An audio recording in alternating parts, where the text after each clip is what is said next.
not looking out for your best interest. And for me, it's blatantly obvious. You are the seller. It is your store. It is your choice what price you drop to and when.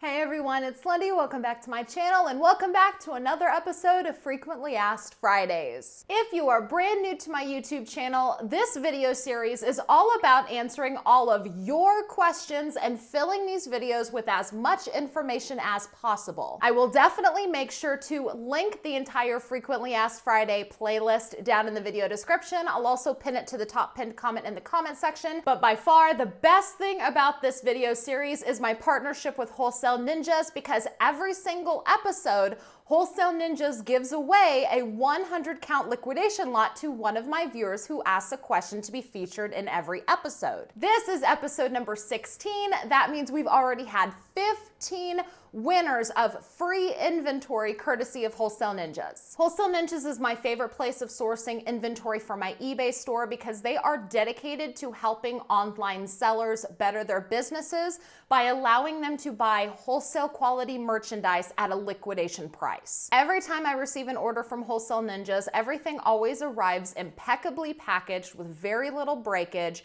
which is really important. When you get inventory, you want to know that it's going to be sellable. I've had the experiences with getting things that have leaked or things that are broken, and then I'm really disappointed that half of the merchandise I can't even sell because it was haphazardly thrown in a box. That's why I consider Wholesale Ninjas to be a step above and beyond other liquidation companies that are out there. They also accommodate any level seller. You can buy as small as a 100 count box all the way up to truckloads. Because they are partnering with me for this video series and sponsoring today's video, I do have a coupon code for them. The code is Lindey25 and it gets you $25 off of anything on the Wholesale Ninjas website. I will make sure to link my favorite lots to their site down in the video description. But let me tell you what you need to do in order to enter to win a free lot from Wholesale Ninjas.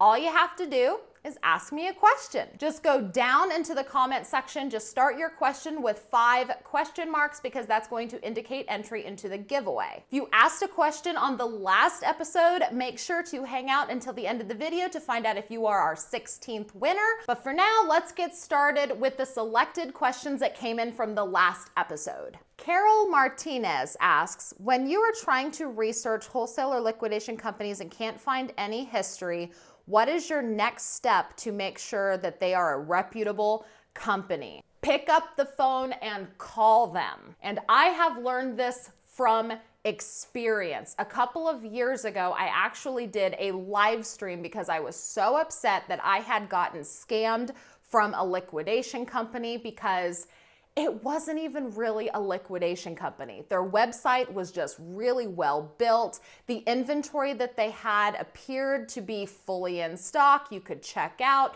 It appeared to be a legitimate site. And I did not see anything on the internet to the contrary. So I put some items in my cart and I checked out. And what ended up happening?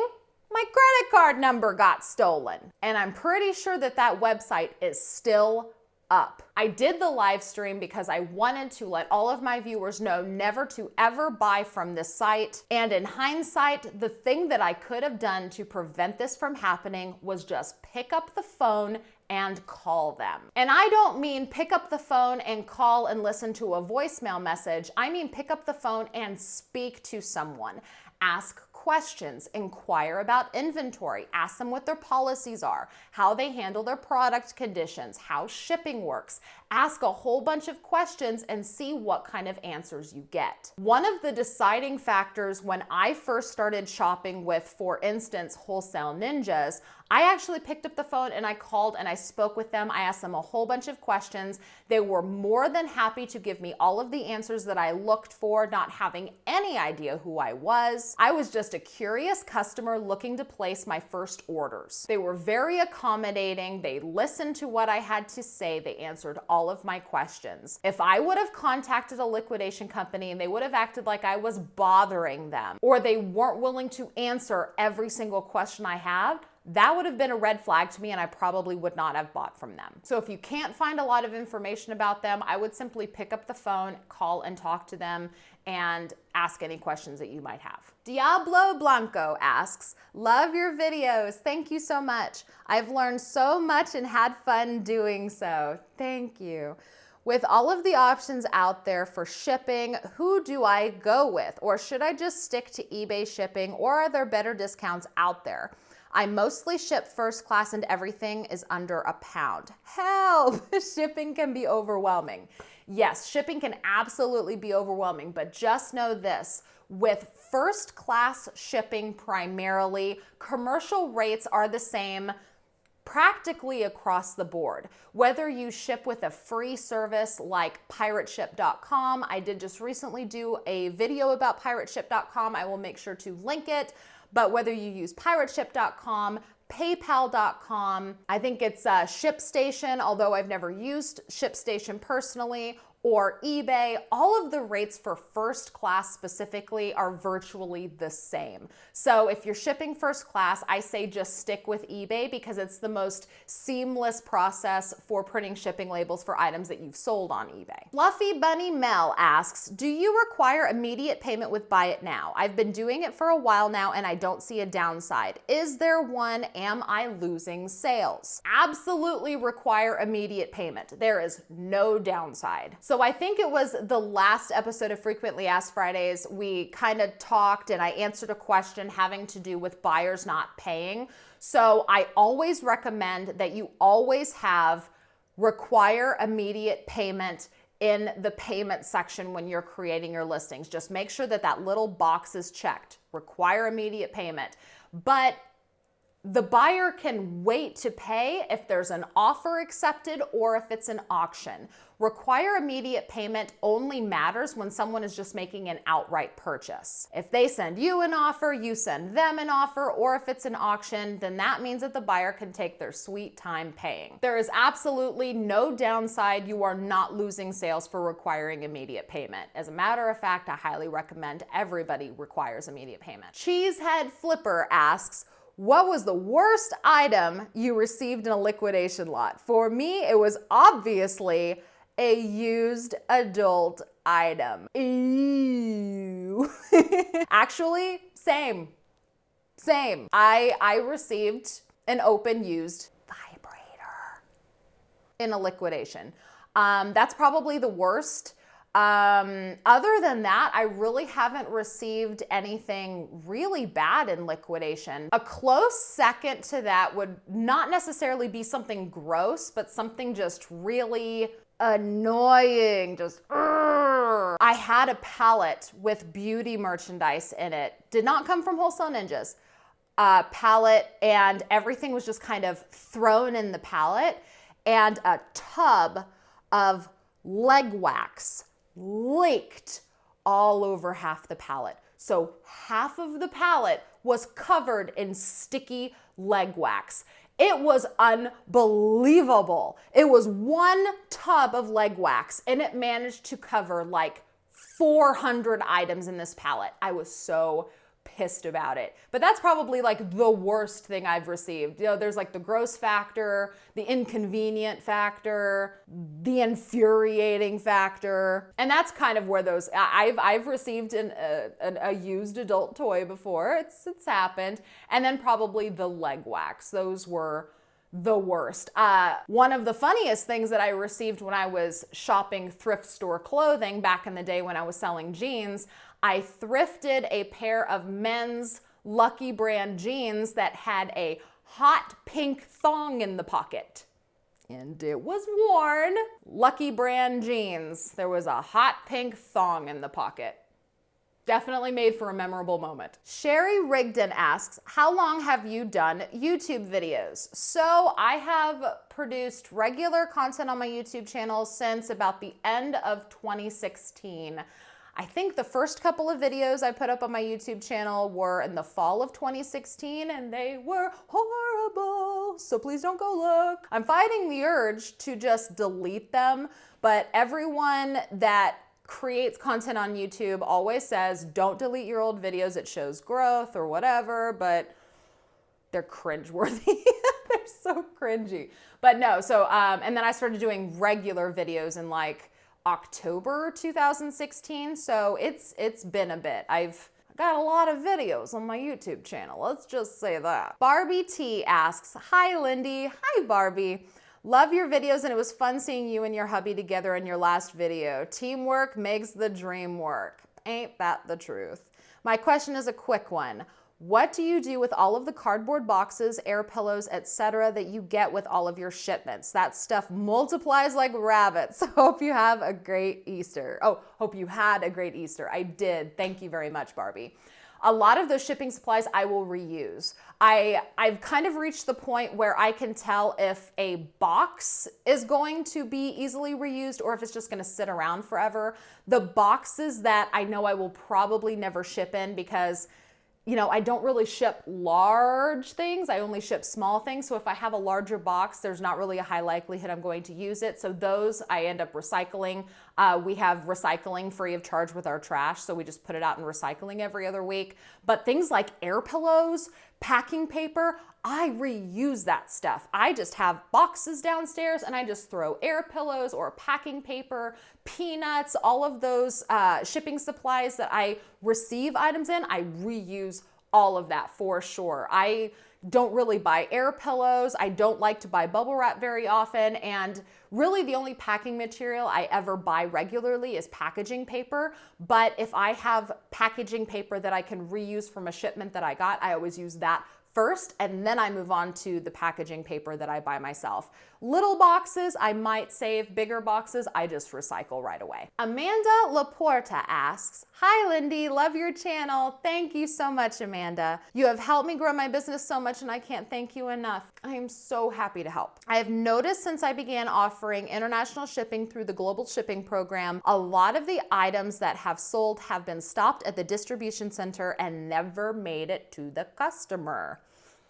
Yeah, that happens. Is there a way to find out what health and beauty items can be sold internationally or not? I just feel horrible every time I get that email saying that they are destroying the item. Thank you for the help and all you do. There's not really a way to know. Really, it's eBay's responsibility to know. And that's kind of one of the reasons why eBay takes full responsibility for items that participate in the eBay Global Shipping Program, because it's up to eBay to know if an item is going to be prohibited in a certain country. And I know that you probably feel really, really bad because the item gets destroyed, but I would almost kind of turn a blind eye to that, like pretend like it doesn't happen. As long as you get to keep the money, you should just kind of move on with your business, because it really is eBay's responsibility to know if an item is prohibited or not. And if you tried to learn what was prohibited in what countries, it would probably drive you crazy. There's just way too much to know. eBay has its global shipping program to protect sellers and give sellers the ability to sell internationally without having to worry about all of those regulations. So as sad as it is that items get destroyed, there's not really anything you can do about it. You should just be happy that you get to keep your money and that eBay is reimbursing the buyer for the item being destroyed. It's sad, but it's a part of selling international. Lauren R asks, hi Lindey. Hi Lauren. This might seem silly. There's no silly questions, but I'm wondering how your mics work here for you guys in this video and what kind are they? Oh, talking about when I was filming the last episode with my husband. I've never made a video, but might in the future and not sure about the details of how to do it. Also, any tips for editing?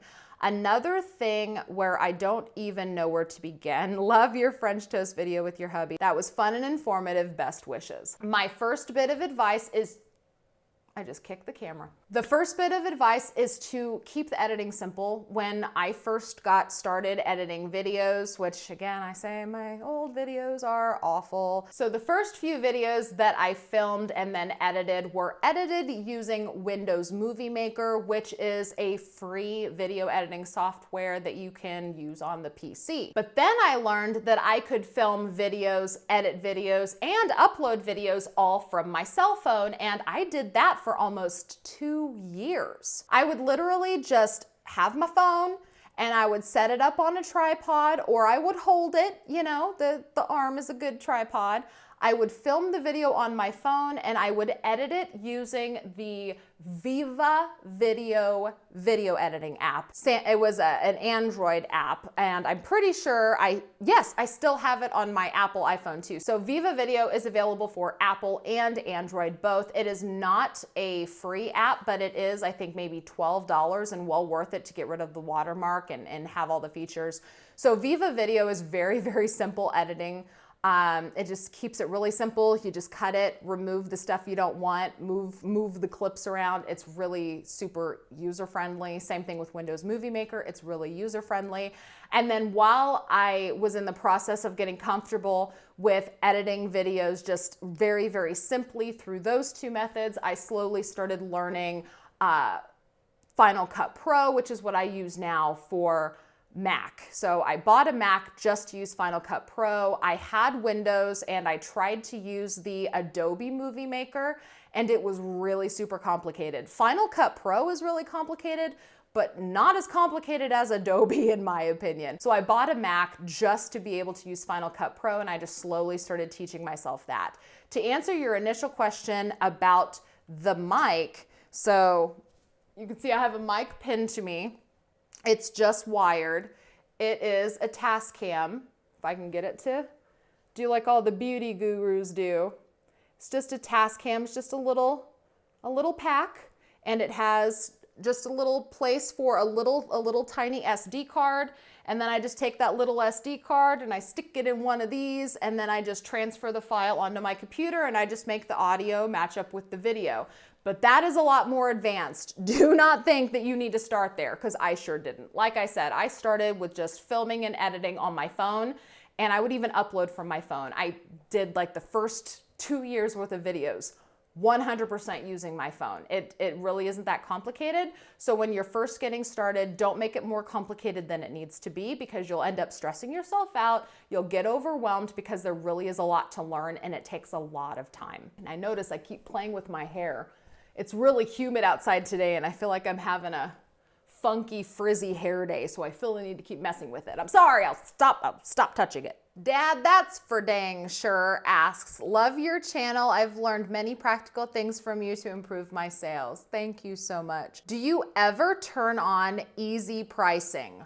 Why or why not? This is going to be me trying not to rant, but yeah, that's probably gonna be a massive fail. So if you don't know what eBay's easy pricing tool is, it is probably a tool that I will never use because I see it having a negative effects on markets, and here is why. If you don't understand what the eBay pricing tool is, it basically means that you turn on this tool and it drops the price of your item 5% every 5 days until it sells or reaches $5.39, which I don't know about you, but I don't list things on eBay to sell everything at $5.39 if it doesn't sell within a couple of weeks. And it is my opinion that this easy pricing tool that eBay has enacted actually perpetuates the entire idea of markets racing down to the bottom. If you've been a seller for any length of time, you will know the pain of markets tanking. This is basically the idea of one item selling for one price at one time, and then in the future it sells for less because every seller selling this item just keeps lowering the price further and further and further, which means that the market price on merchandise ends up getting tanked because of sellers racing to the bottom. And the entire idea of this eBay pricing tool does nothing but incentivize sellers to tank prices, whether it's on purpose or accident, or it's just sellers just simply wanting to sell their item and doing whatever they think they need to in order to sell it. I don't think that it's good for market prices. I don't think that it's good for sellers, because when it comes down to it, this easy pricing tool that eBay developed is not for the benefit of the sellers. It's for the benefit of eBay. And to me, it is quite obvious. The fact that they just set it up to drop the price 5% every 5 days just to try to get the item to sell, that right there tells me that eBay is not looking out for the sellers. eBay is looking out for eBay because eBay wants the sellers to sell things so that they can collect a final value fee. And so the fact that eBay is willing to just keep dropping your price and dropping your price and dropping your price to eventually get it to sell just so that they can collect a fee, they are not looking out for your best interest. And for me, it's blatantly obvious. You are the seller. It is your store. It is your choice what price you drop to and when. I do not personally use this tool, not only because of everything that I just said and how strongly I feel about the tanking of market prices, but also because I price my items a very specific way to ensure that I will still achieve a profit from them. And if eBay is just constantly dropping my price, I lose that control, meaning I can lose profits. So not only do I price my items a certain way and I price them competitively already, but I also run sales, which are marking down the prices multiple times a week, and I also accept offers.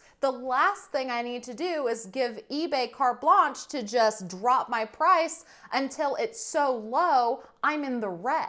So I do not personally use the eBay pricing tool, nor do I recommend anybody use it, because that is just giving eBay one more level of control of your store and your profits just so that they can more quickly make a buck. Hopefully that didn't sound too mean, but I feel very strongly about this. I really do think that there are other things that you can do in your store to try to trigger sales versus letting eBay just plummet your price and take your profits. Be active, run frequent sales, accept offers, revise listings every single day, show eBay that you're a present seller, and I think that all of that more than compensates for just having a low price. You maintain control of that, don't forget that. Ella Valens asks, "Hi, love your videos and love you." Thank you, Ella. I love you too. What do you usually do with items from Wholesale Ninja that come without caps? I have received several spray bottles of different items and don't have a cap. I'm not sure if I can list them. Thank you.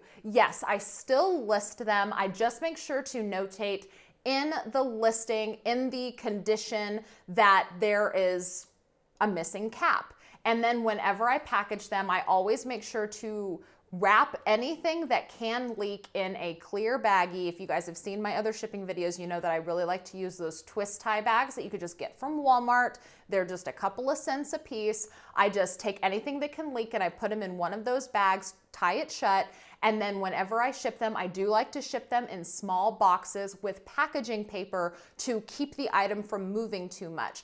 The big thing with the caps is, let's say that the item is in a box. Let's say it's a bottle. But here we go. I have an example right here. You guys have seen me use this lotion, for example, before. So let's say there is no cap. So what ends up happening is if it can move too much inside the box, if this is the side of the box, then it's gonna go bam, bam, bam, bam, and it's gonna start squirting out, right? Same thing if it's not just a lotion pump, but like a spritzer bottle or something. The more it taps, it can just start spritz, spritz, spritz every time it pumps. So what you want to do is eliminate as much of the movement as you can during transit. So just wrap it in a bag, put it in a really small box. My favorite boxes for things that are sprayable are the 8-inch by 4-inch by 3-inch boxes. I will make sure to link them down in my video description. They're my favorite size box, right next to the 6-inch by 4-inch by 3-inch box that I use. Those are the really small ones, but the 8-inch by 4-inch by 3-inch boxes are really good for items this size that need protection, but they're still small boxes. So I will ship those in boxes, put a lot of packaging paper so that when you shake the box, the item doesn't really move, because the less it moves, the less likely the pump is to pump and push things out. But in my experience, it doesn't really bother buyers that much if the cap is missing. Just make sure to indicate it in the listing and just, you know, maybe discounted a few extra cents because there's no cap. They'll still buy it. Beeman Kolb asks, "Another great episode. Thanks, Lindey. Thank you for watching.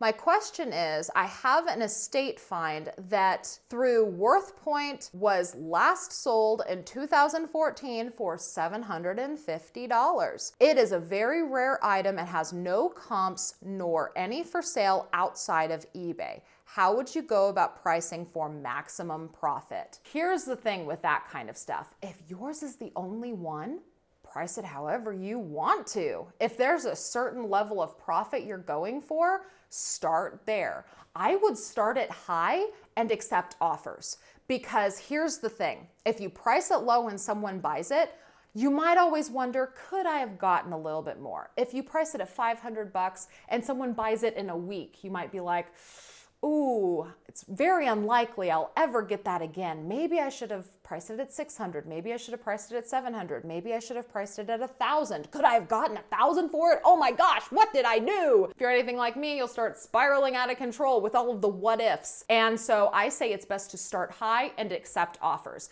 If you start it high and you start noticing that you get a lot of offers in a certain price range, then it might just be that you've overpriced it a little bit and you can kind of lower the price to get it a little bit closer to where you keep consistently getting offers. But if you know that it sells for at least $750 in the past, I wouldn't go much lower than that, especially if yours is the only one.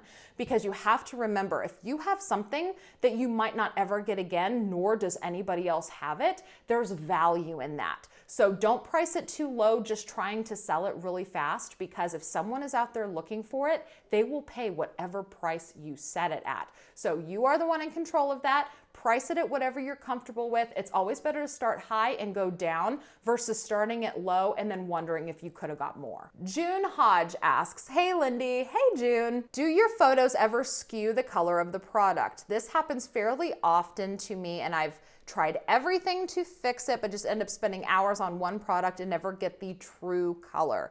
I'm stuck between wanting to provide accurate photos, but also knowing that it's not cost effective to spend hours on one product. That is absolutely true. It is not cost effective unless you are selling a mink coat or something that's worth thousands of dollars. Then yes, you probably want to make sure that you get as close to the true color as possible, but I doubt that you're selling a bunch of $1,000 clothing products that need accurate color photos. So just do the best you can. You can try to manipulate the colors in the photo a little bit, but you have to be really careful because you don't want it to look better than the actual product. You know, for instance, if it's a kind of a dull purple and you make it this really bright, vibrant purple because you go in and you're tweaking the color so much, it actually makes the color look more vibrant and better versus just a different shade of purple. You have to be careful not to let that happen, because if someone is wanting to buy something that's a bright, vibrant color and it's only bright and vibrant because you manipulated the color so much trying to get the color to look true, then that's when you're going to have issues. But the best thing that you can do is put in the description of the listing that color may differ from photos, and just tell the buyer in the description, I tried to get the color to look as close as I could in the photos. You could even say in the description that the orange is a little more brown than the color in the photo indicates. You know, you just communicate that. Even though we all know that a lot of buyers don't look at the description and they don't read it, you've still done your best to try to educate the buyer in the issues that you see between the photo and the actual item. And I just realized I keep saying photo. Why do I keep photo? Photo. Their photo. But yeah, it's really hard to get the colors just right. Just put it in the listing and let them know that the color may vary for the photo. Because even sometimes people looking on it on their phone versus their computer, the color can be a different hue as well. So just do your best. Indicate in the listing that the color in the photo might not match the item identically. Savannah Atkinson asks, hey Lindey, hey Savannah, love your channel and all the information jam-packed videos. Thank you for what you do. Thank you so much. If you oversell something to a buyer who purchases, say, 3 of an item and you can only find 2 of them, do you refund the buyer for the 3rd item plus the shipping and cross your fingers they aren't upset? Or do you cancel the order and take the hit on eBay since it was an error for not updating the quantity that sold on a different platform? Thank you. I seriously just had this happen. I talked about it in my sold video, the previous video, the sold video. Were you the buyer? Did you buy this? Is that why you're... No, I know. But it's kind of a funny coincidence that this exact situation happened to me. I had a Tresemme blow dry balm. I was selling them in lots of 3 for like $28. And I don't know if there was a miscount on my part or my sister-in-law Angie's part because she was helping me. But I went to go ship the last lot of 3 that I had that sold, and there was only 2 bottles left. And I was like, well, crap.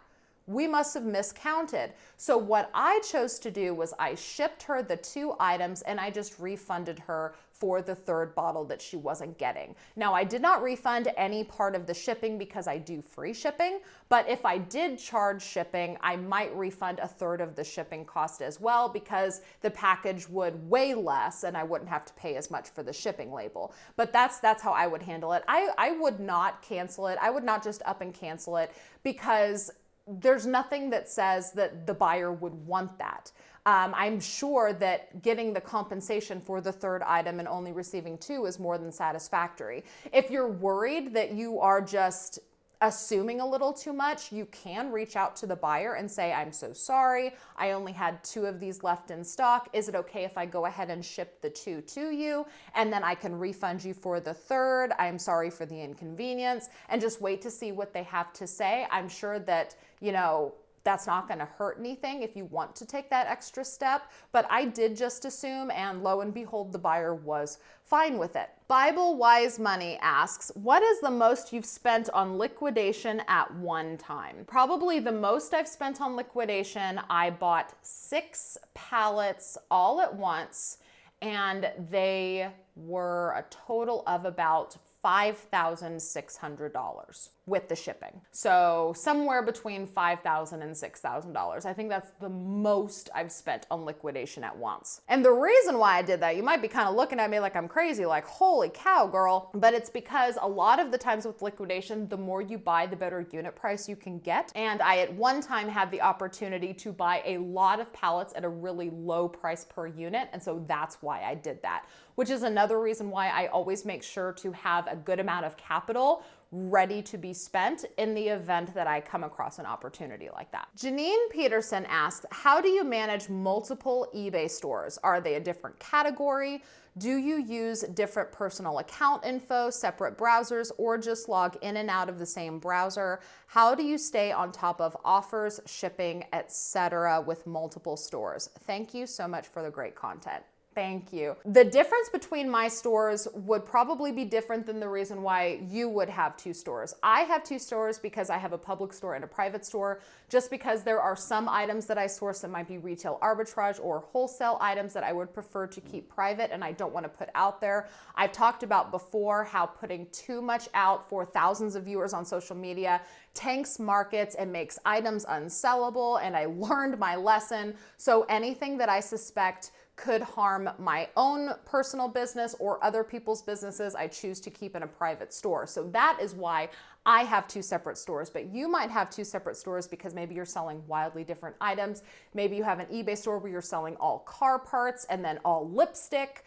But for the most part, I don't see a reason to have 2 separate stores because when you have a store, you have the ability to do categories. And so you can just simply separate your items by categories. I don't necessarily recommend having multiple stores unless they are wildly different things. Like I said, car parts and lipstick, wildly different categories. But if you want to have things like clothing, accessories, cosmetics, body care, shoes, all of that, that can all be in the same store. And to answer your question about how exactly I manage that on my phone and the primary computer that I work on, that's what has my Beauty in Your Budget eBay store, which tends to have a little bit more activity on it. I tend to have more offers coming in because I have so many different items versus the other eBay store that has a larger quantity of fewer items on it. So I tend to get a little less offers, and doing different browsers is a really good way to do that. So like if you have Safari on your computer logged into one store and then Chrome logged into another store, you could do that. Or like I have my MacBook Pro here. Usually I just leave that second store logged in on my MacBook Pro so I can have this open and this open, and I can look at both stores at the same time. And I just have a habit of looking at it, in the morning when I get my coffee, when I start, figuring out what exactly I need to do before I go start doing shipping. I check for orders here. And then I have 2 separate browsers on the computer downstairs where I do shipping. So 2 separate computers up here, 2 separate browsers on the computer where I do shipping.